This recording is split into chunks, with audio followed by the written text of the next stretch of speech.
Having said that, I have been, since yesterday, I've been going through my head and been praying about it because this has to do with people's religious understanding. And one scripture that came to mind, if my colleague, Dr. Bonfa, is there, he doesn't mind reading Mark chapter 2, where time came, Jesus' disciple went into a field. They were so hungry on the day of Sabbath, and some of them decided to, take fruit and eat on Sabbath day. And then so that the Pharisees came to Jesus and asked him, why is that your disciples are eating or breaking the law on Sabbath day, just as we are arguing now that some of their members will not be, some of their members may not vote on that day as part of their civic responsibility. And you know what Jesus said when the Pharisees came to him? He said, the law of Sabbath was made for man and not man made for Sabbath. And Jesus Christ, he himself is the Lord of Sabbath.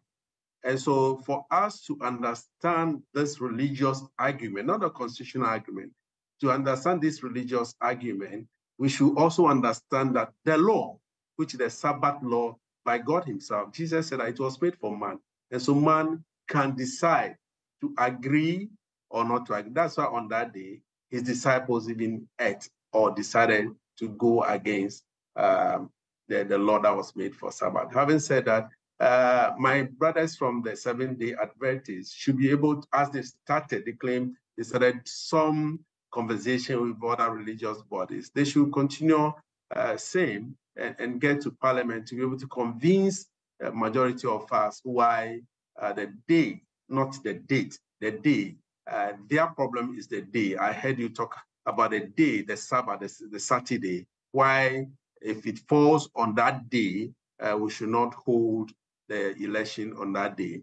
And then also they should be able to convince other religious body as well to follow suit, that if it happens on Sunday, then all religious people who worship on Sunday should also move it to another day. And if it falls on Friday, we should move it to another day. And if you are not careful, Evans, it will continue unabated and we cannot have an election. And so for me, it's neither here nor there. Our colleagues, our brothers from the SDA or Seventh-day Adventists should understand that Sabbath is made for man.